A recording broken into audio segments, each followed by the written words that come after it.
नमस्कार, मैं हूं आपके साथ हेमंत कुमार। अमेरिका ने वेनेजुएला में बड़ा खेल करते हुए निकोलस मादुरो को गिरफ्तार तो कर लिया है, पकड़ तो लिया, लेकिन वहां के तेल पर अपना कब्जा भी जमा लिया।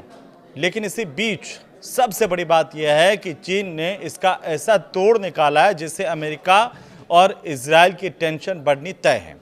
आज वीडियो में इसी पर हम बात करेंगे, क्योंकि अमेरिकी राष्ट्रपति डोनाल्ड ट्रंप और इजरायली प्रधानमंत्री बेंजामिन नेतन्याहू जिस ईरान को आर्थिक रूप से तोड़ने की कोशिश कर रहे हैं, अब उसी ईरान का खजाना चीन भरने जा रहा है। चीन की इंडिपेंडेंट रिफाइनरीज ने अब वेनेजुएला के तेल की भरपाई करने के लिए ईरान की तरफ रुख करने की पूरी तैयारी कर ली है। दरअसल अमेरिका ने वेनेजुएला की नई सरकार के साथ डील कर ली है कि वहां का कच्चा तेल जो है वो अब आएगा अमेरिका, और अमेरिका इसीलिए इस पूरे के पूरे घटनाक्रम को कर रहा था। ये आरोप भी अमेरिका पर लगातार वैश्विक समुदाय में लग रहे हैं। ट्रंप ने इस बात को खुद बताया कि करीब $2 अरब का तेल अमेरिका भेजा जाएगा। इसका सीधा असर चीन पर पड़ा है, क्योंकि चीन वेनेजुएला से भारी मात्रा में सस्ता तेल अब तक खरीदता था। लेकिन चीन रुकने वाला नहीं है। मार्केट के जानकार बताते हैं, और साथ ही साथ ट्रेडर्स की तरफ से भी ये खुलासा किया गया है कि वेनेजुएला से जो तेल सप्लाई बंद होते ही चीनी रिफाइनरीज ने अपना पूरा का पूरा फोकस कर दिया ईरान और रूस पर शिफ्ट। अब आप देखिए, इसकी दो वजह हैं। पहली वजह यह है कि सस्ता विकल्प है। ईरानी जो हेवी क्रूड है वो इस वक्त बाजार में सबसे सस्ता है और बेहतरीन विकल्प बनकर के उभरा है। दूसरी बड़ी बात है कीमत के खेल की, जिसमें आप देखेंगे कि वेनेजुएला के तेल की जो किल्लत होते ही ईरान अपना तेल इंटरनेशनल बेंचमार्क यानी ब्रेंट से करीब $10 प्रति बैरल सस्ता बेच रहा है। चीन के लिए ये काफ़ी फायदे का सौदा है। अब आते हैं स्पार्टा कमोडिटीज़ की एनालिस्ट जो है जून गो का।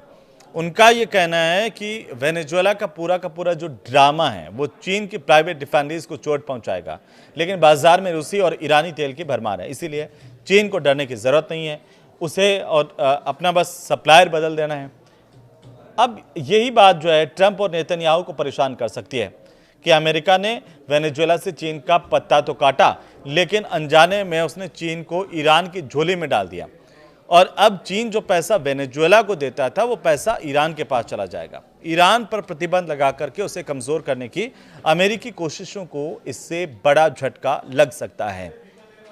देखिए, केपलर का जो डेटा है उसके मुताबिक अगर हम बात करें तो चीन के पास अभी जहाज़ों पर वेनेजुएला का इतना ज़्यादा तेल मौजूद है कि अगले 75 दिनों तक उसकी गाड़ियां दौड़ती रहेंगी। लेकिन अगर आप थोड़ा और आगे जाएंगे, यानी कि मार्च और अप्रैल, तो मार्च और अप्रैल तक आते आते ये स्टॉक चीन का ख़त्म हो सकता है।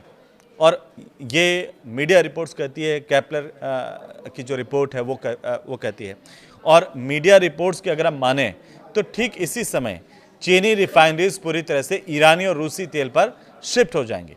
कनाडा और इराक भी इसके कतार में है, लेकिन ईरान जो है वो सबसे आगे। हालांकि चीन के पास कनाडा, ब्राज़ील और इराक से तेल लेने का विकल्प भी है। अब देखिए कि कनाडाई तेल पर भी छूट मिल रही है, क्योंकि अमेरिका में मांग कम होने की उम्मीद है। लेकिन चीन के टीपॉट रिफाइनरीज के लिए ईरानी तेल की केमिस्ट्री और इकोनॉमिक्स सबसे ज़्यादा फिट बैठती है। कुल मिलाकर के अगर हम इसे देखें तो वॉशिंगटन ने ये सोचा था कि वेनेजुएला पर कब्जा करके वो अपनी सप्लाई चेन अपने हाथ में ले लेगा, लेकिन ड्रैगन जो है, चीन जो है, उसने अपनी नई प्लानिंग से ईरान की चांदी कर दी है।